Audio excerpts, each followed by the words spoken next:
When you talk about longevity, what are we talking about? Just living long? If you understand that there are only 7 things that are going to affect your health, your longevity, is sleep, nutrition, movement, stress and emotional mastery, your thoughts, your relationship, and a sense of purpose. Having positive, nurturing relationships is a vital part of longevity and having optimal health. This is a ritual myself and my fiance have created.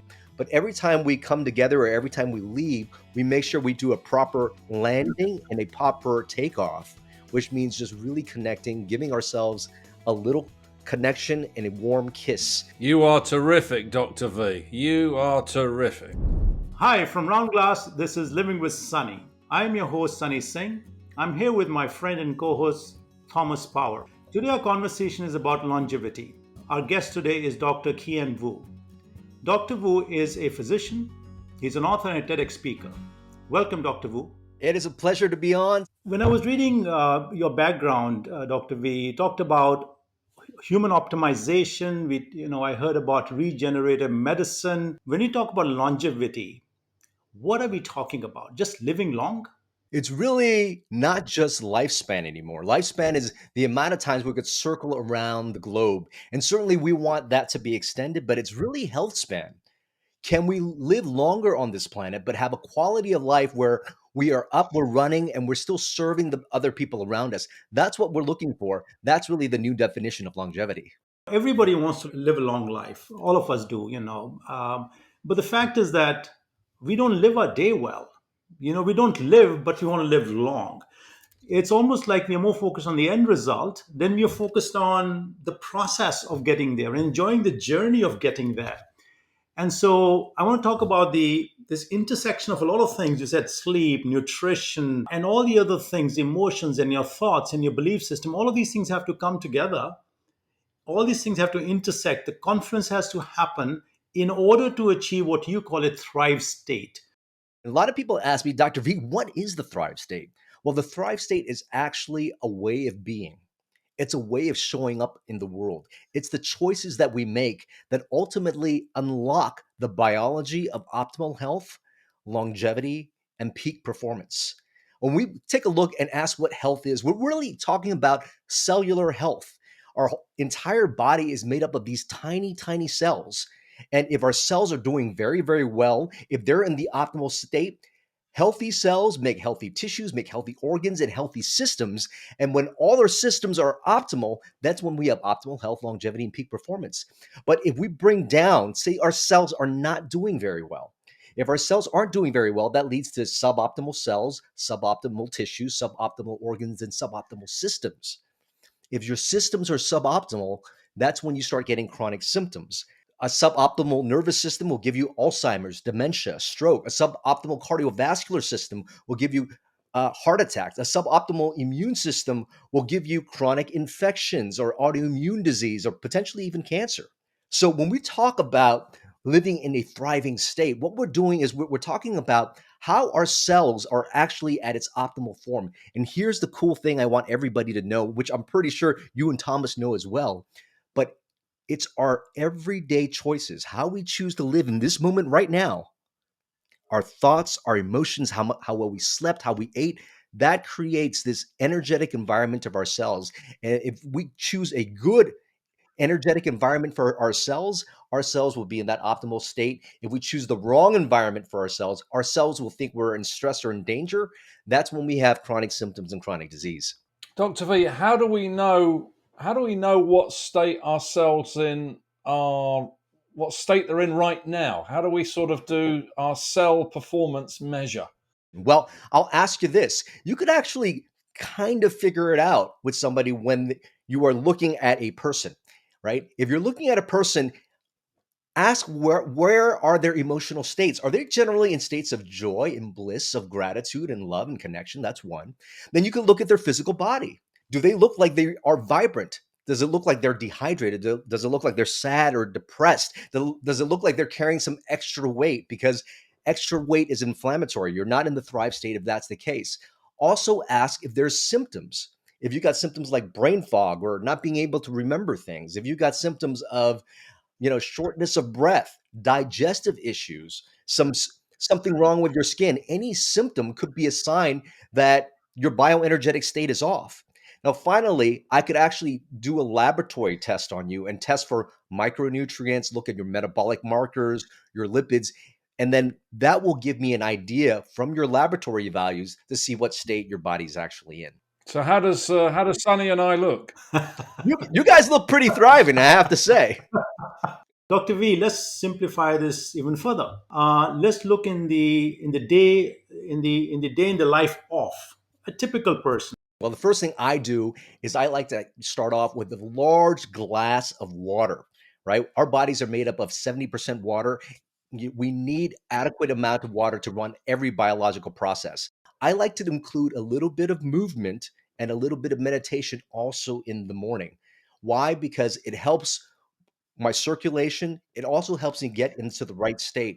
When I meditate in the morning, I tell myself how I want to show up in the day. So I don't let my phone or I don't let anybody else try to distract my attention. I focus on who I want to be that day. And when I start off my day with those intentions and doing those things first, no matter what comes on during the day, it is an awesome day.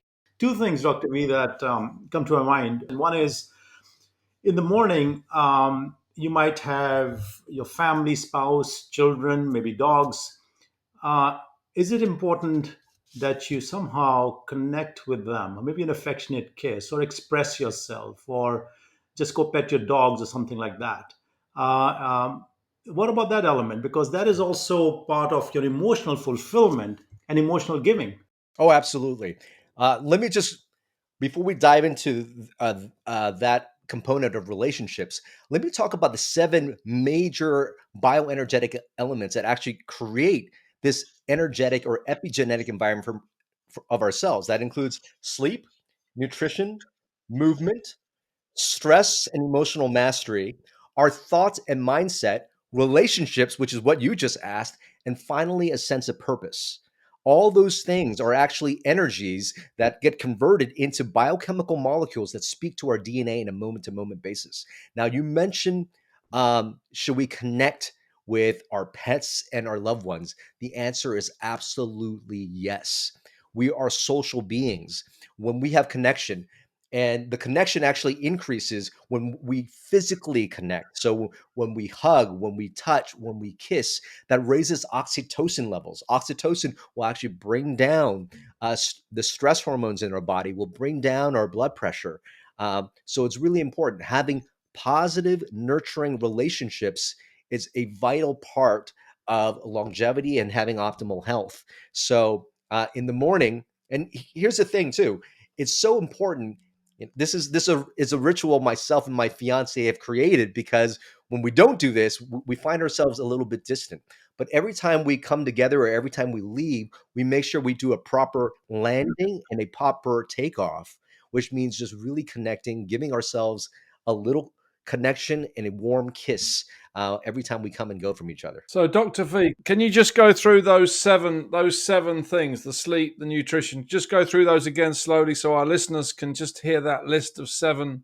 Okay, so the list of seven first is the physical things, which are sleep, nutrition, and movement. Okay, so those are three. Then it's your emotional state, and that includes stress and monitoring stress.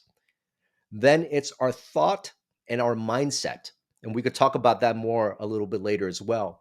Then we've got relationships.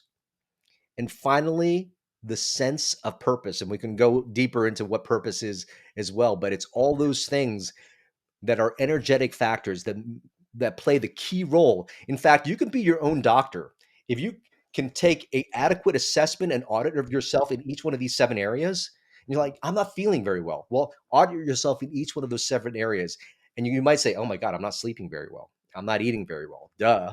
When you're in the morning in your 90 minutes preparation, are you thinking about those seven elements? It's really about creating a system of habits, right? Our bioenergetic state, our health is basically a lagging indicator of our habits in each one of those seven areas. So those seven things have to become habits. And I teach people how to start with one small habit and then add on each other. So where do those things come in? All those things actually come into my calendar because I schedule them in and I know what time I'm sleeping. I know what time I'm waking up. I know what time I'm getting my movement in. I know different parts of the day that I know I'm going to be stressed. Let me schedule in time where I can meditate. Let me schedule in time I can do some breath work. So, Tony Robbins has a great phrase, and he's a mentor of mine. He says, if you think about it, it's a dream.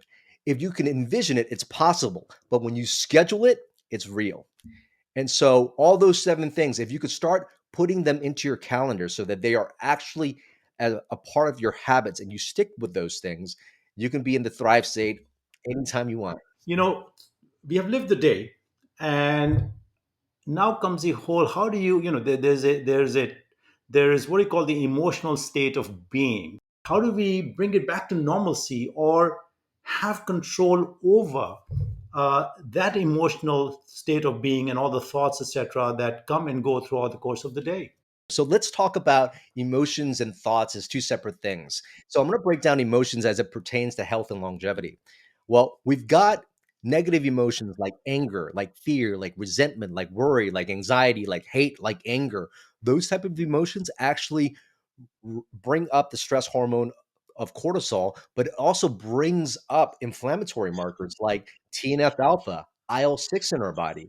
It also lowers our cellular immune system. So our immune system is really poor when we're in those negative emotional states for an extended period of time.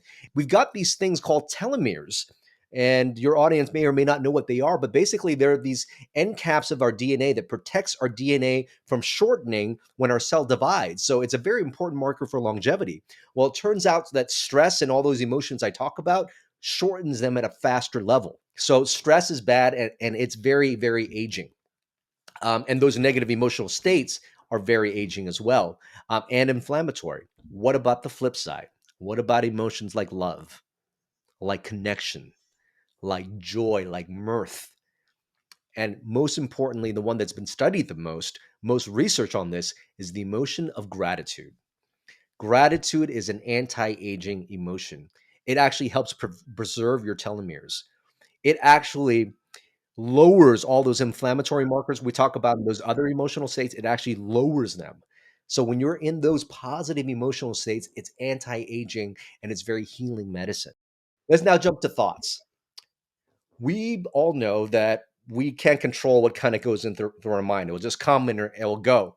In fact, we've got maybe 70 to 80,000 thoughts a day, and 70 to 80% of those thoughts are going to be negative. It's just how our brain sort of functions. Now, here's the thing: we can't control those thoughts, but what we can control is our focus.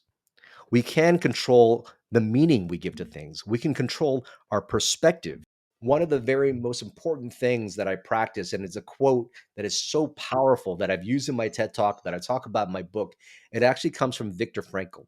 He was a psychiatrist, physician in the Holocaust. He's seen so many terrible things happen. Family members get killed, genocide. And he still said this: between stimulus and response, there's a space. And in that space is our power to choose our response. And in our response lies our growth and freedom. And therefore, he's just telling us that that awareness we have, if we can create a little bit of space between what's happening at us, emails coming at us, people yelling at us, people telling us to put on our mask, etc. If we can take those stimulus and create a little bit of space, in that space, we could always choose. And it's these choices that we make over and over again, particularly in those 7 areas of our life that create our bioenergetic state.